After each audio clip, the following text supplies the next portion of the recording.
All right, how you doing? This is Doug. I got too many projects. I got projects everywhere. I'm that type of person that takes on a project and I get it just about done, and then I find another project, and so it sits there. So I got a lot of projects. Today's project: starter motor for the Zero Turn. So yeah, I got a garage full of projects. I haven't moved in right. 3 years I've been in this place, and I still am not moved in. I got pinball machines, parts of pinball machines, vapor blasters, welders, 455 Oldsmobile jet boat, that's a project. And then I also have Dana 30 front axle. Gonna put it in the Jeep out there, make it four-wheel drive. That's been about a 15-year project. Motorcycle I bought, kind of rusted up, had gunk in the carburetor, rode it around for a while, got worse. Got the carburetor kit, still haven't done it. But I've got the tools, just haven't moved in. So today's project is replacing a worn out starter bushing. Okay, so this starter bushing goes in a Husqvarna Zero Turn with a Kohler motor on it. And this is the top half of the starter. You can see there's a little bushing that goes right in here. And this bushing was just worn out. So I shopped around. Sure enough, did find one on the internet and at Lowe's of all places. And so I said, well, if my Lowe's has it, the Ace Hardware's bound to have it too. Well, they did, and here it is. So now I'm going to be putting this starter bushing back in, getting the starter back together.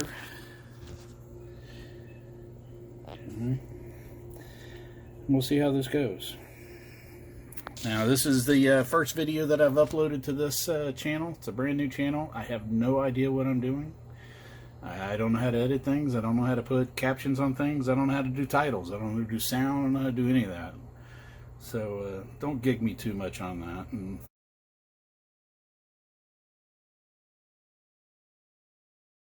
all right, so starter bushing was pretty easy to take out. It mounts in like this. I just put a drift through and just pounded it out on the other side. New one's going to go back in the same way. There is nothing special about these. Whatever hammer you happen to have laying around. It's a rubber hammer. We'll see if this one works. And there you go. Send it home. It's good to go.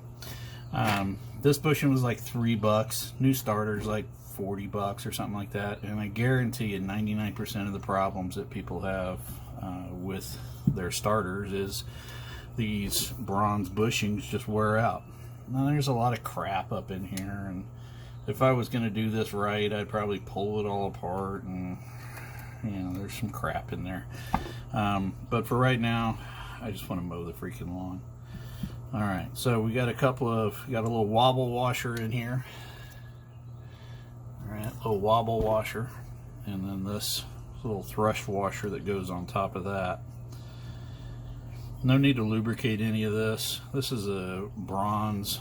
It's kind of like they used to call them oil lights. I don't know if they're still oil lights, but that's what my granddaddy used to call them. The reason why I do everything I do is because of my grandfather. He used to say that, if you can pay somebody to do it, then you can do it too. This is clocked. Usually there's a little line up, a little point that lines up right here, and there it is. So you can see there's a little line up hole, and that way it gets indexed in the right way.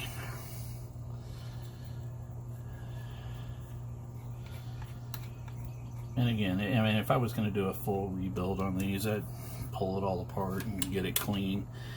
This is a Zero Turn that I picked up for $300. It had a rotten deck on it. I found another deck for next to nothing. So not a whole bunch of turnage right now. So might be something else going on in there. Let's just see if we can get some turnage happening here. Gotta have the turnage.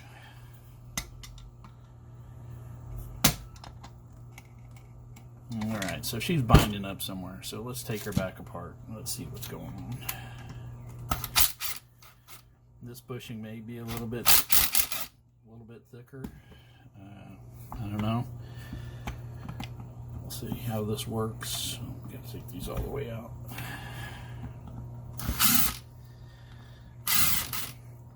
The reason why I'm doing this channel is because I'm sure there's a lot of you guys out there that are just like me, that we start all these projects and then we do all these things, and then we start another project and our wife says, hey, how come you're not finishing that project, or why aren't you finishing that project?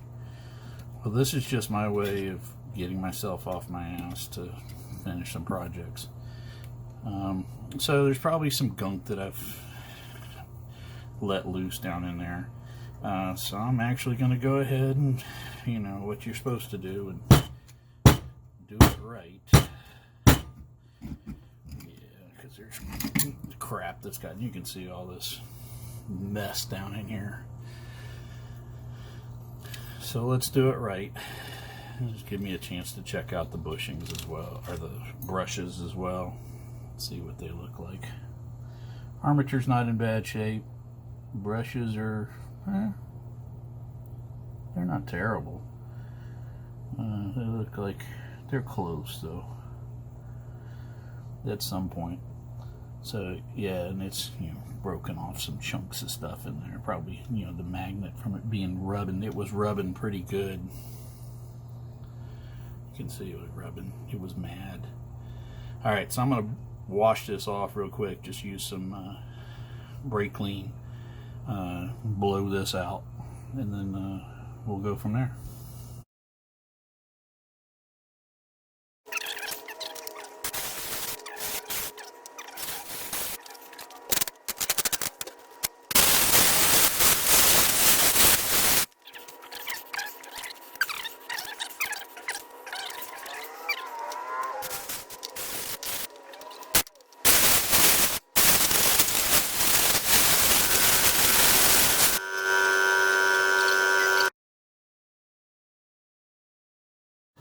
Alright, so I bought this mini lathe 20 something years ago, 18 years ago, something like that. Maybe 10 years ago. I don't know. It all runs together. Something that the guy had, couldn't figure out how to make it work. Controller board was bad. And so I got a controller board for it, and it's been running ever since. It's a good idea. When you got the armature out, just buff things up a little bit. This is just a little bit of Scotch-Brite. Put a little polish on it. Makes the bushings and the brushes last longer.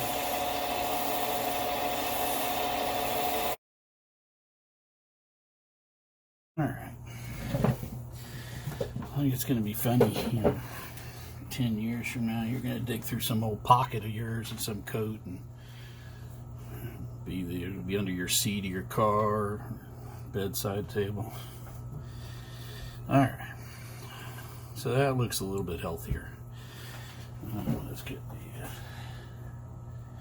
I'm going to be careful setting these things down around anything, because they are magnets and they are going to pick up whatever little piece of metal or shavings or whatever. This one's been rubbed on pretty good. It was when the bushing was allowing the armature to go too far that way, rubbing on it. And we'll see. Shouldn't hit it anymore. Anyway. Alright. So, to put all this thing back together, this is the most fun part, is trying to get all of the brushes. You can see brushes are still in really good shape, actually. Well, these starters don't get a whole bunch of life in them or a whole bunch of use when the motors are actually tuned. You know, it turns over 4 or 5 times. You wear them out when it sits for a year, and then you're trying to get it to start. So yeah, I've used dental floss before. Sometimes there's even a little place that you can stick like a toothpick in these and it'll hold them back, but no bueno on this one. So I'm just going to have to try and hold your mouth right, stick your tongue out, put your elbow in the right place.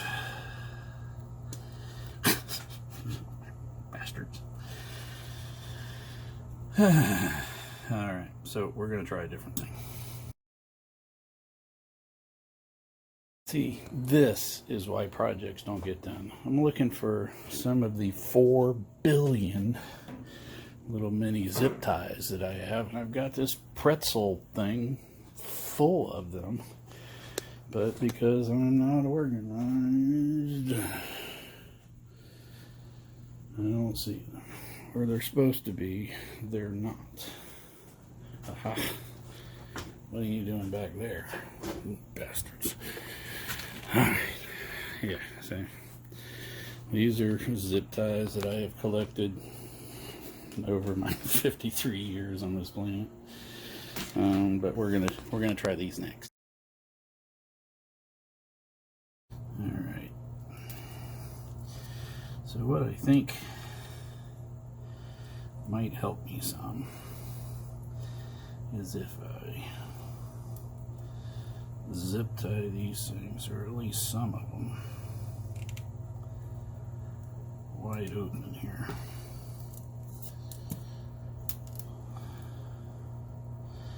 Because those springs are a little stout. These are designed to wear out. But again, it's not like your car where you're starting at 8 million times. You know, lawnmowers get started once a week for a couple of weeks a year, and then they just sit, and you know, if you take care of them, they go boom, and start right up, and that's the end of it. It's when you crank on them and crank on them. That is exactly what has happened to this. It was cranked on and cranked on and cranked on until it just finally generated so much heat that it ate the bushing out. And then the armature hit the wall to go rah. Alright, so, whew, well, that's better. Alright, so let's see what we got here.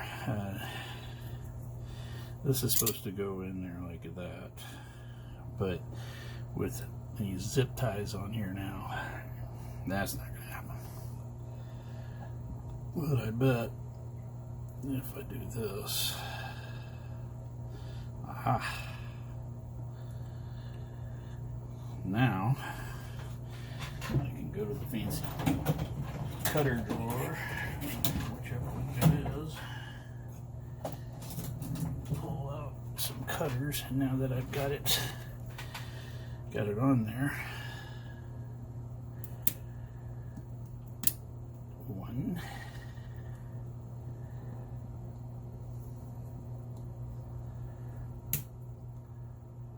2,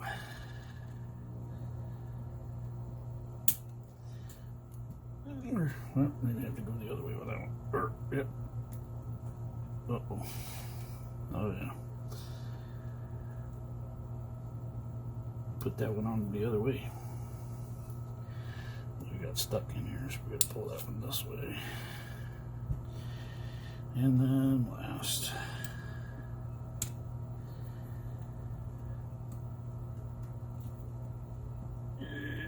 Yeah. All right. So now there we are.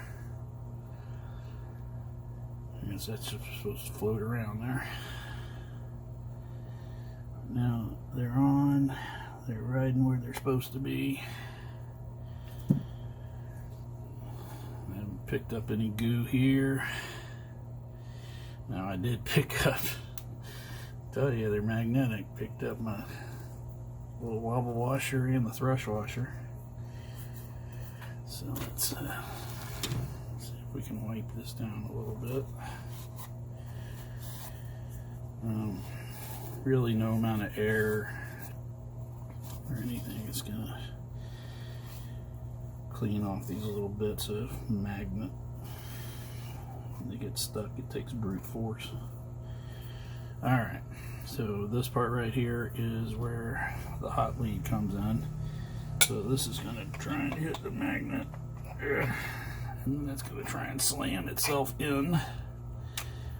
So we wanna get that in now.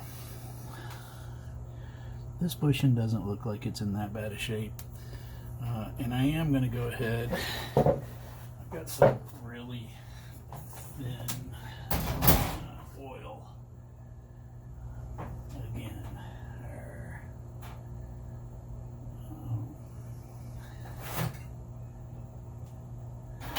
Yeah, this is machine oil right here. I'm just going to put a drop on it.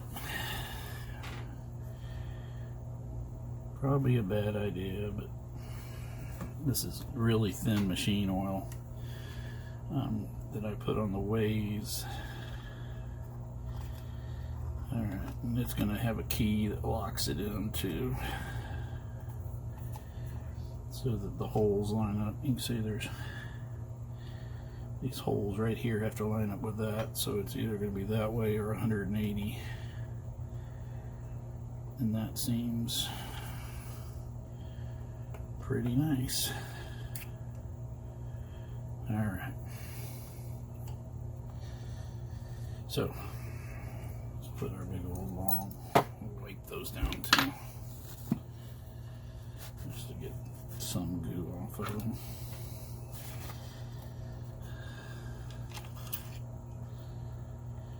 Yeah, it may end up that these magnets are just too far gone, you know, they're shattered. Put our wobble washer on. Probably want to put that down first, and the wobble washer go against the bronze. There's probably supposed to be 2 washers on there, one on each side of the wobble washer. I don't have that. Alright, now this has got to be indexed as well. The hot lead is over here, and then it mounts to the engine like this. So it's got to go on that way.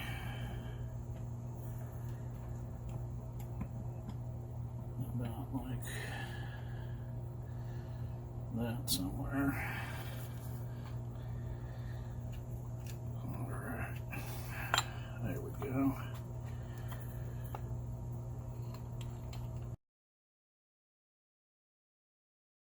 Alright, so I had to take it back apart again.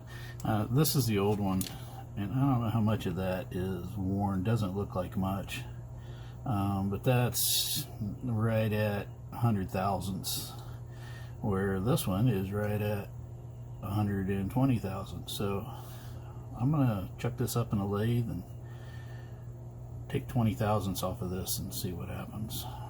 That may fix our problem.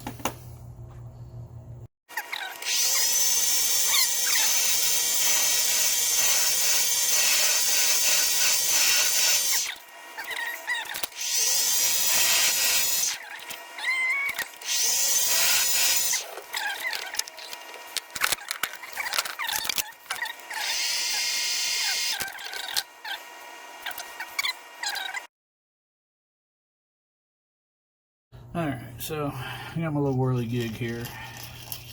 I'm left-handed in a right-handed world, so it doesn't always work out good for me. Whirly gigs are made for right-handed people. See, this is what's supposed to take up that space, and I think we just had a little bit too much right here, and it was binding as soon as you got down on it. I'd rather it be a little loose. in a little tight. Alright, let's wallet this baby back up in there. She's seated in there good and flush. Good and tight, as Granddad used to always say. And through these videos, I'm going to talk about my granddaddy a lot, because, you know, he,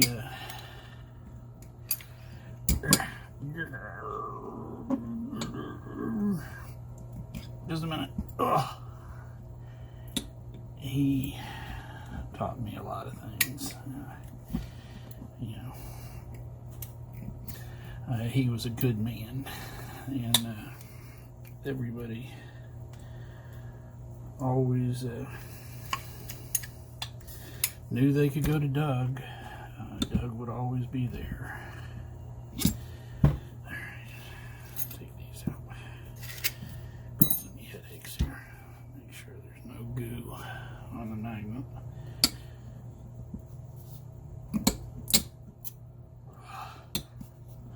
I hate digging into these magnets. Okay. Well, anyway, Doug would always be there. And they were right. And he always had the tool. He always had a pile of stuff. He always had something.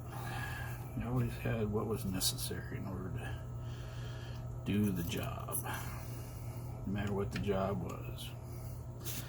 Somewhere along his 70-something years, he had collected the tool that was necessary. He may have only used it that one time when he got it,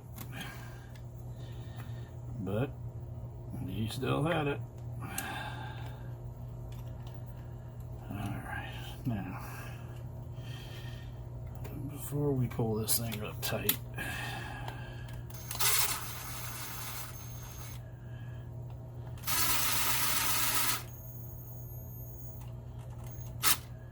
yeah, that's up tight. Let's see if she spins now.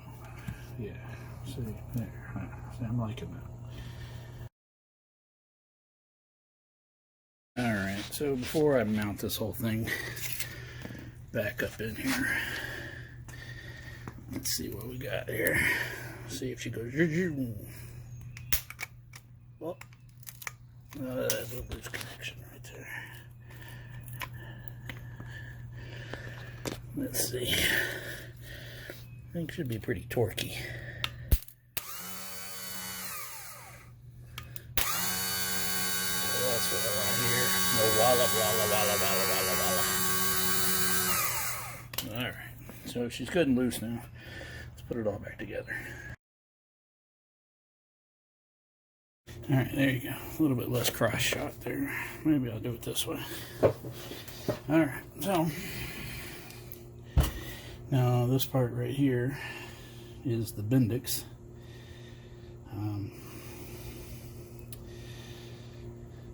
It's got a couple of different parts and pieces. This whole thing is the bearing surface, so it just rubs right there. So, you know, I should probably put a little bit of lube on that, but I think lube in a lawnmower usually just doesn't go well. So what happens when this thing spins, when the motor spins, it drives this up, and then that engages into the flywheel. And then once the motor's going faster than the starter motor, which is this way, sends it on back down. In order to make sure it goes down, there's this little spring that's in here. Okay, and then on top of the little spring, there is a washer, and that way when this goes up, there we go. When this goes up, this little plastic piece is just a plastic piece. This little gear right here. So you can see this freewheels on here. So that pushes that up, but now this can then spin independently of that.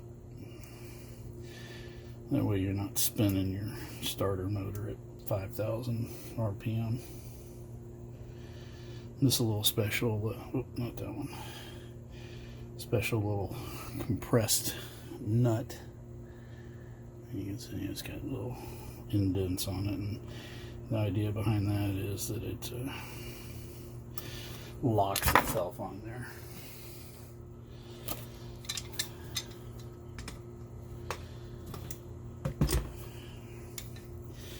You could use a screwdriver or use a lot of things in order to hold this down. Instead of water pump pliers, should do it just fine. And then it'd be overly tight.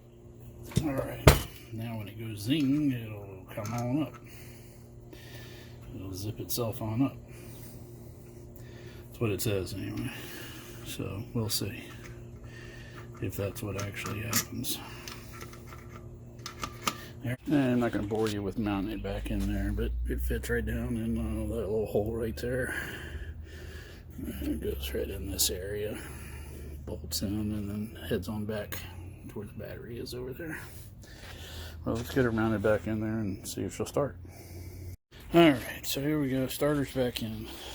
Starter goes right there. Told you this thing was clapped out again.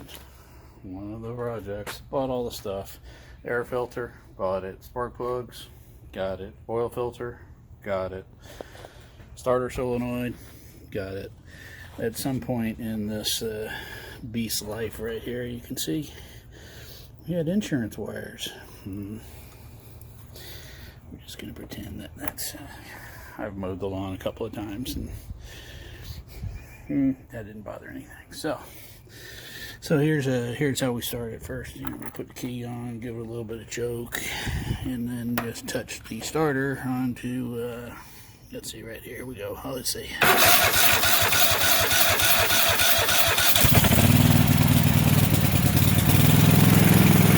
There you go.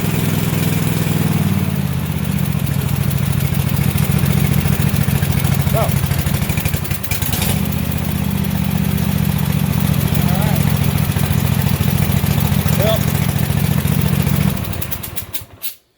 There you go.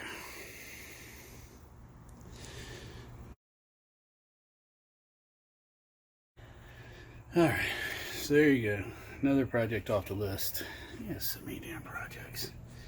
Yeah, project that's, you know, 3.5 gears, 5.5, 355 gears for the Jeep. Motorcycle still all apart. This is projects everywhere. Project, that's another project. $35 I paid for that. Still got to work on that. So what to do next? Yeah, I don't know. Maybe let's go ahead and take a nap. Maybe I'll mow the lawn. Maybe I'll take a nap then mow the lawn. I don't know. Don't be afraid to fail. That's my problem.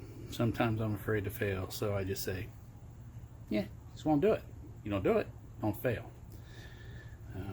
Don't be afraid to fail. What's the worst that can happen? Still got all my fingers. Must be doing something right. Anyway, y'all take care. My name's Doug. Too many projects. Alright, so here's a little, why didn't you just do it? Bonus thing. Told you. Had the filter. Let's put the dang filter on, Doug.